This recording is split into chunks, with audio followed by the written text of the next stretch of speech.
U.S. Marine Captain John Colombero was proud to serve his country in Iraq for multiple tours of duty. But when he came home to discover a huge crack in the foundation of a San Diego home, his insurance company acted far less than honorably. The expert that they hired came up with 3 reasons why this crack in Captain Colombero's home, what caused it. And every one of those 3 reasons that they came up with were not covered under the policy.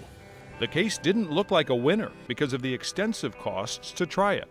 To prove a $75,000 water damage case, you got to hire a structural engineer, you got to hire a geotechnical engineer, you got to hire a contractor, you got to hire a bad faith expert, you got to hire an economist.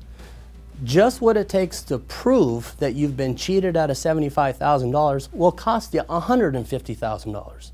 But Ricardo Echeverria was willing to push forward when he learned how the insurance company was operating. He started asking some very pointed questions. Mr. Structural Engineer, how many times have you been hired by this insurance company? I don't know. Well, is it more or less than 10? I don't know, probably more. Okay, well, is it more or less than 50? Probably more. Is it more or less than 75? I don't know. After checking the records, the engineer admitted he'd been hired by the insurance company 326 times in just 8 years. It became a bigger case because we were now talking about the way they do business.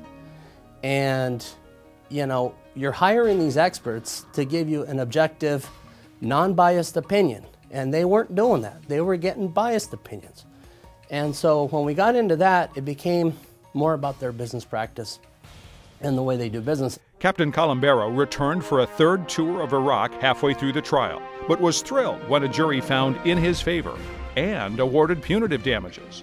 It's taught Ricardo Echeverria that even the smallest cases can make a big difference. The only way you're going to get them to do something different, to really change the way they practice and not hire the same guy 326 times, is to hit them with a meaningful punitive damage award.